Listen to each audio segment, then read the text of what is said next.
Bismillahirrahmanirrahim. Assalamualaikum warahmatullahi wabarakatuh. Baiklah anak-anak, jumpa lagi bersama Ibu ya dalam pelajaran bahasa Indonesia, yaitu tentang kaidah kebahasaan teks deskripsi kelas 7. Nah, langsung aja, pertemuan minggu kemarin kita sudah membahas tentang teks deskripsi. Kita sudah mengetahui semua ya, apa itu teks deskripsi, jenis-jenisnya apa saja, tujuannya apa saja, dan sekarang kita ke materi selanjutnya, yaitu kaidah kebahasaan. Nah, untuk kaidah kebahasaan dalam teks deskripsi ini, di sini Ibu bagi menjadi dua agar kita gampang mengingatnya ya. Yang pertama, di sini ada kaidah kebahasaan. Nah, kaidah kebahasaan yang ke-1 itu ada yang pertama kata khusus. Yang kedua ada kata rincian. Kemudian yang ketiga menggunakan sinonim. Yang keempat menggunakan diksi. Kemudian yang kelima adalah majas. Kemudian kaidah kebahasaan yang kedua itu yang pertama ada kalimat yang menggunakan panca indera. Kemudian yang kedua kata ganti orang. Yang ketiga ada kalimat efektif. Dan yang keempat kepaduan paragraf. Langsung kemudian ya ada kata khusus dan kata umum. Nah, di sini kata khusus itu dia cakupan maknanya lebih sempit, dia lebih khas ya nak ya, berbeda dengan umum. Kalau umum itu dia mencakup banyak hal. Nih di sini ada contohnya ya, kata khusus hijau, rimbun. Nah, kata umumnya itu adalah sejuk. Jadi dia lebih sempit, berbeda dengan kata khusus. Kemudian ramah, sopan, kata umumnya itu adalah baik. Kemudian kata khusus putih, mengkilap, kata umumnya adalah bersih. Kemudian di sini ada kalimat. Nah, ada kalimat biasa dan ada kalimat perincian. Di sini kita lihat yang kalimat dulu ya. Perpustakaan sekolahku lumayan besar. Ibuku orang yang sangat baik. Nah, di sini harus kita kalimat perinciannya seperti apa? Yang pertama itu perpustakaan sekolahku lumayan besar. Nah, yang lumayan besar itu apanya? Jadi luasnya. Nah, jadi kalau luasnya itu harus kita lebih detail. Jadi kalimat perinciannya luasnya sekitar 10 kali 30 meter persegi. Kemudian kalimat yang kedua ada ibuku orang yang sangat baik. Nah, sangat baik. Sangat baik ini seperti apa? Harus dirincikan, harus lebih detail karena kan kata baik itu kan banyak arti. Nah, jadi di kalimat perincian ini kita sebutkan baiknya seperti apa. Jadi, dia berusaha menolong semua orang. Dia ramah dan tutur katanya lembut. Nah, ini adalah perbedaan kalimat dan kalimat perincian. Paham ya? Lanjut, materi selanjutnya. Menggunakan sinonim atau persamaan. Jangan lupa nak ya, sinonim itu adalah persamaan. Di sini yang pertama lihat di sini. Contohnya menggunakan sinonim dengan emosi yang kuat. Nih, contohnya seperti ini. Indah itu adalah bisa sinonimnya elok, permai, molek, dan mengagumkan. Ya. Kemudian contoh sinonim lainnya, di sini ada andal. Andal itu apa? Ya, andal itu sama dengan tangguh sinonimnya. Kemudian ebi. Ebi itu sinonim dari udang kering. Kemudian wanita. Wanita itu sinonim dari perempuan. Kemudian ada putra. Putra itu sinonim dari laki-laki. Nah, lanjut yang kedua, di sini ada menggunakan diksi. Nah, diksi ini nak, diksi itu adalah pilihan kata yang tepat. Diksi itu adalah pilihan kata ya. Contohnya seperti ini.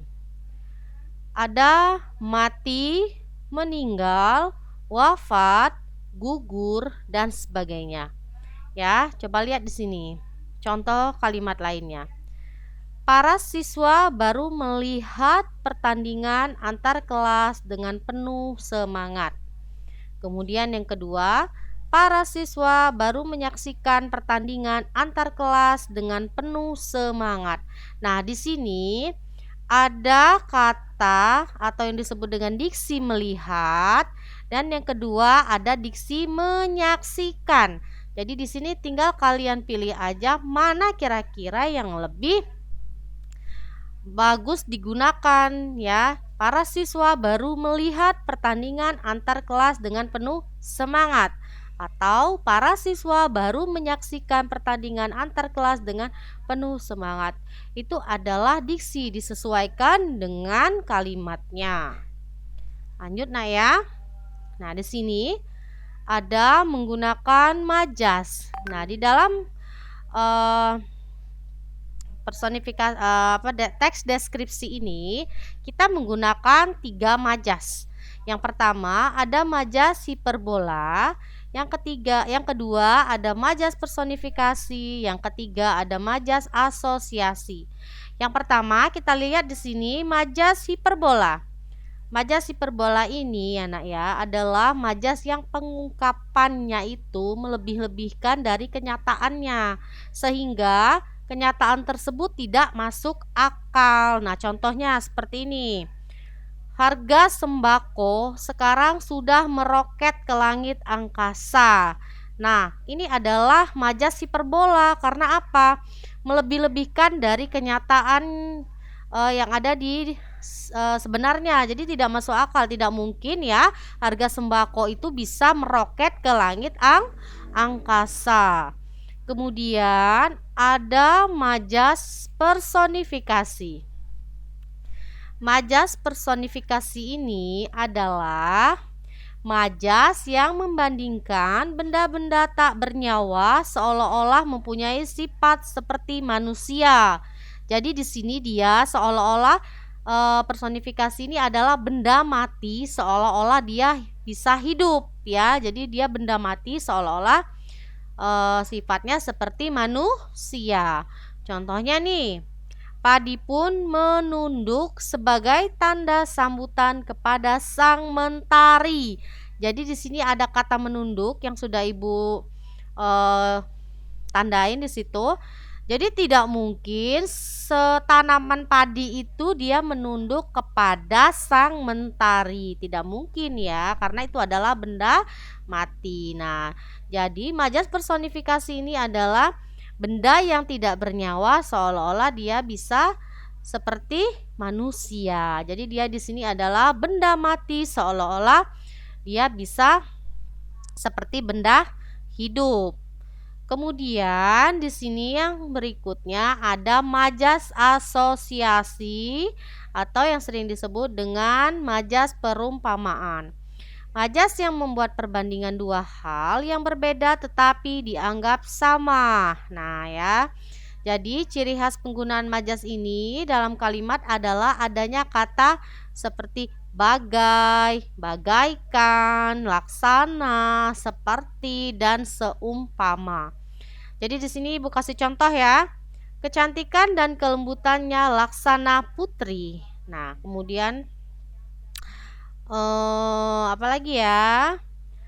Kebaikannya, kebaikan budi bagaikan malaikat. Nah, itu adalah asosiasi atau majas perumpamaan memuat perbandingan dua hal yang berbeda tetapi dianggap sama.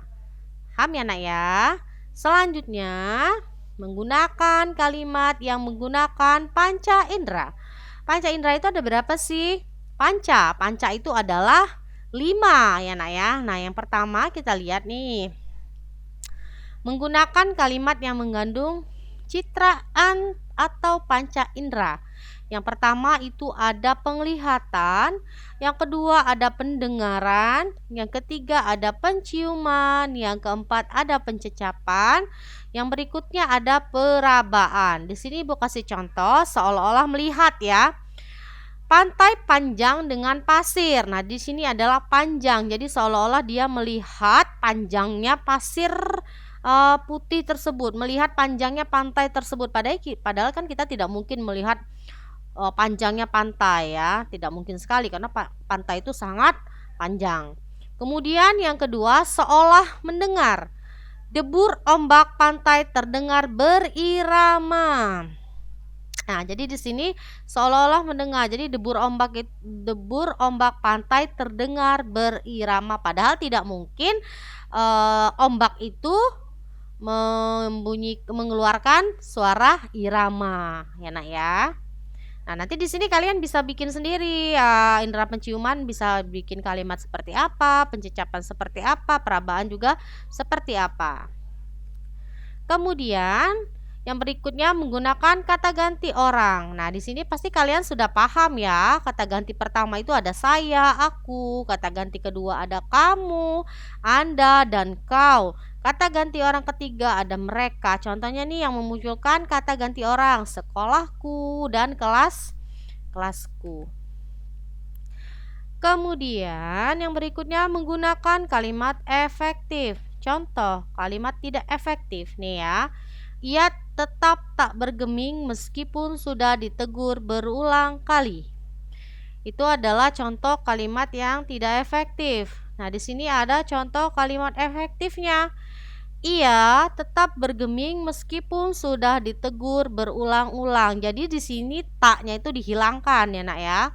Kemudian yang kedua, ia tetap bergeming meskipun sudah ditegur berulang kali. Jadi di sini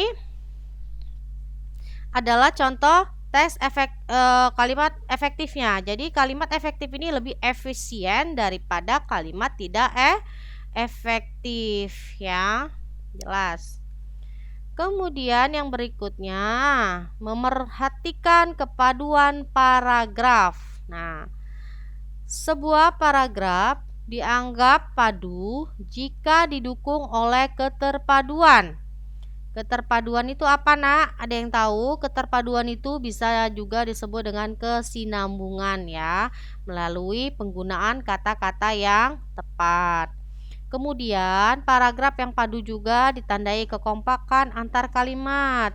Kalimatnya memiliki hubungan timbal balik serta secara bersama-sama membahas satu gagasan utama. Kalimat hendaknya tidak menyimpang dari gagasan utama ataupun meloncat-loncat. Oke, hari ini Ibu rasa sekian materi yang Ibu berikan ya. Dipelajari, silakan di rumah. Untuk tugas nanti akan Ibu kirimkan ke grup kelas masing-masing. Ibu akhiri, wassalamualaikum warahmatullahi wabarakatuh.